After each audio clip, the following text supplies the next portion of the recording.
Welcome to the Marianne Hickman Show. Today, I have talk tip number 5 for you, and I'm going to go over the 11-step speaker journey. Now, this is what you're going to use the stage to build your business and get the message out to the world. It doesn't matter if you're a window washer. It doesn't matter if you're an ecclesiastical preacher. It doesn't matter what you're doing. If you're in charge of philanthropy or a 501c3, it doesn't matter. Whatever you're building, you absolutely have to have the stage to get there.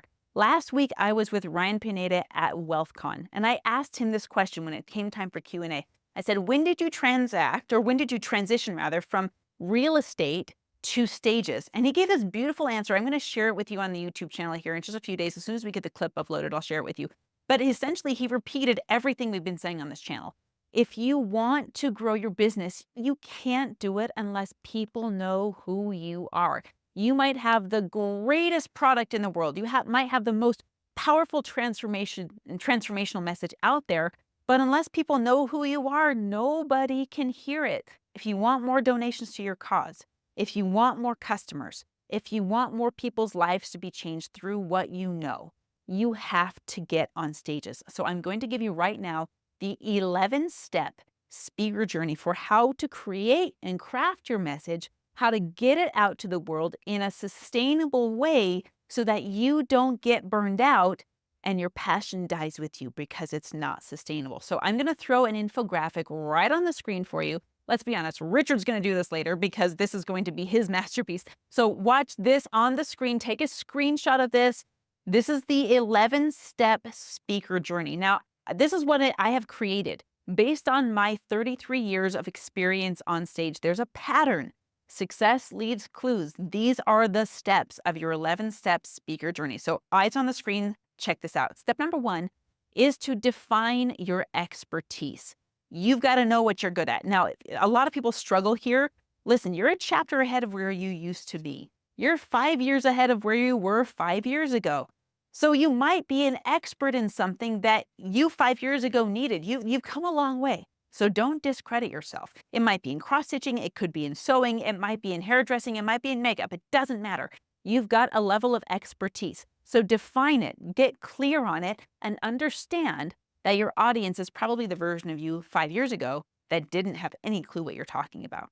Step number 2, your signature presentation. Now, within this step, there are 10 steps, 1 through 10, for how to craft your signature keynote presentation. I have a book that I've written on this. I can include it in the show notes for you. It's going to be in this podcast note. You can download the book for free. All 10 steps are in there. And this 10-step formula is designed to take your signature presentation, put it in a beautiful energy flow so it's digestible, so it's understandable, and at the same time, transformational for your audience so they are left better off than they were before they heard you. Step number 3 is to create your ebook. Now, I know you have a book inside of you. Everyone that I talk to say they've been working on their book from anywhere from 2 years to 2 decades. In 90 minutes, you can take your book and make it into something that you can now send to people. It doesn't take more time than that. Trust me. Make a 12 to 18 page version of this ebook and then get it out to the world for 2 reasons. Number 1, you're going to put your knowledge down on paper so you can say that you wrote the book on it because you did. Number 2, this is the thing that turns your audience into leads. I don't have 1 million followers on TikTok. I don't even have 1,000 followers on TikTok as of the date of this recording of this video. Yet I have clients because I know how to turn my audience into people who want to buy my stuff. And your ebook is the tripwire that makes this possible. Now, I could go into it. There's so many different versions of an ebook and your 1 page and your 2nd ebook and all of that. For the sake of this video, we're not going to go deep in that. I've already done that in another video, but you do need something to give your audience in exchange for their email to convert your audience into leads. Step number 4, take the stage. Now, in my last talk tips video, I talked about the 4 different kinds of stages and how to get on them. It's way easier than you think, especially when you get into podcasts, because you don't even have to have a full signature presentation outline to do that. You can just be interviewed and talk about what you love and what you're good at. So take the stage with this ebook in hand so that you can convert that audience into leads and then those leads into customers. Step number 5, this is how you do it. It's through selling. Now, when you have your tripwire with that ebook and all of those people are coming in because they know, like, and trust you and they want your stuff, it's not sleazy, skeezy, or weird in sale. Sales is just easily giving them what they want in exchange for value. I used to be really bad at sales, you guys. And it's because I didn't understand the psychology of it. I didn't understand giving people what they needed in exchange for value. If you've ever bought something that you loved, you were happy to exchange that money for it. And sales with the right, of course, mindset and with the right product, meeting the right solution, I'm not afraid to ask for money. I'm not afraid to ask for that exchange because I know it's going to solve problems. Sales is all about that. Number 6, fulfillment. Now, this gets its own step because you have to be able to deliver what you promised when the sales come. Now, fulfillment means I'm going to give you the book that I said I'm going to give you. I'm going to set up my systems and whatever automation I have in place, or even if it's a manual delivery through email or through Zoom, whatever it might be, set up a way to deliver what you promise. I know for you, this might sound like a no-brainer, but I have encountered plenty of situations where something was sold and there was no way to actually deliver the goods. So set up your fulfillment. As soon as the sale is done, they get the stuff. Step number 7, build out your value ladder.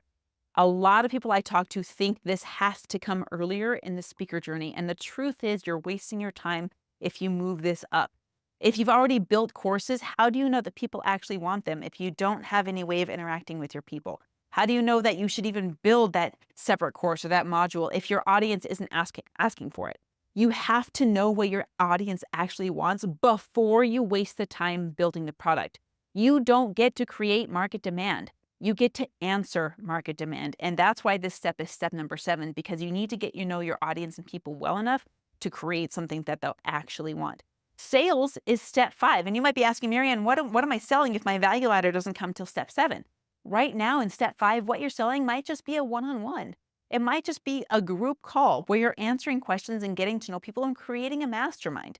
That's easy. That's okay. But before you record a bunch of courses, wait till you know what your audience wants. Step 8 is really fun. This is where you scale. This is where you're going and finding more stages to get on. This is where you're listening to your audience and saying, oh, I got asked this question more than twice. I actually get to add something to my value ladder. This is where I might be doing more sales and booking more appointments and looking at the conversions and seeing where I need to grow. Scaling is so fun, but it's going to come with the next step, which is step 9 of introducing automation. Automation might be a version of your scaling. It might be where you're automating your responses like I have in Instagram. It might be automatic delivery of your book. None of these things necessarily have to cost money, but if you're going to invest in your business, I suggest that this is going to be the first place to start. Can you automate without investing money? Yeah, but you're going to pay through it through time. I have lots of ways I've automated and it doesn't cost very much and it makes my life so much easier, but don't scale prematurely. Otherwise, you're going to burn out. Step number 10 is super important. It's know your numbers. Now, this is what I mean. If I'm speaking to an audience and there's 1,000 people in the room, digitally or physically listening, I want to know in my head, if I hand out my ebook, how many of those people on average opt in to my ebook. So if I'm going to put it on a QR code, I want to know what number of people in the room are going to get it. So if there's 1,000 people and regularly I'm doing this in front of 1,000 people and 800 opt in, now I have an 80% conversion rate, which means if I go into a room of 100 people, I can expect about 80 people to opt in.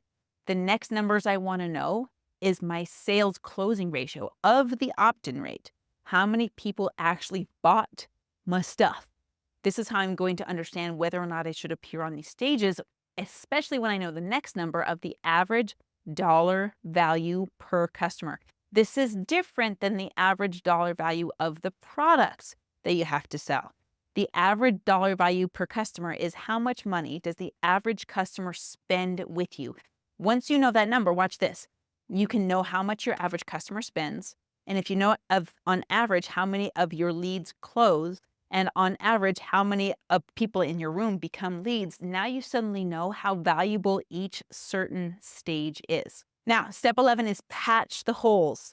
You're going to see where you're weakest at. If your conversion number is the weakest, you're going to get better at doing your call to action. If your sales numbers are the weakest, you're going to get better at sales. If your stage numbers are the weakest, you're going to get better at getting more stages. Once you pass through step 11, know your numbers and patch the holes, then you go back to step 3, you create a new tripwire based on the needs of your audience, and you can restart the cycle all over again. There's a lot of automations you can introduce. We can talk more about that. So make sure you ask whatever questions about whatever steps you have below. And as always, you can text me 801-509-5495 for any questions.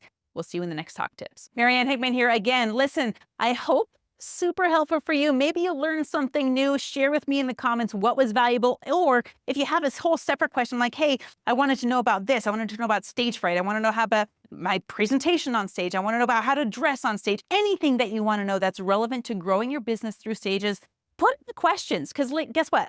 I go through and answer all of those personally. That's not an agency or a VA. That's me going through and looking at your questions because you are who I am here for. So last thing is I want you to get this database. If you haven't gotten it already, now I've got thousands of downloads on this thing, so maybe you've got it, but if not, make sure you go to mariannehickman.com/database. What that's going to do is take you to a page. You're going to input all of your information. We're going to send the database to you. You're going to request access to it. I keep it locked down so I can make sure I get it to just the right people. And you're going to request access. And then once you have that, you're going to go through and apply to podcasts that have the topic that you'd be an expert speaking on. Here's the thing. I get this database updated twice a week. So there's always new stuff in there. And if you're a podcaster, there's even a list of 400 plus guests that you can have on your show on that podcast. Maybe you end up doing a podcast swap and you grow your audience that way. Regardless, I want you to get it. So mariannehickman.com/database, and we'll see you in the next Talk Tips.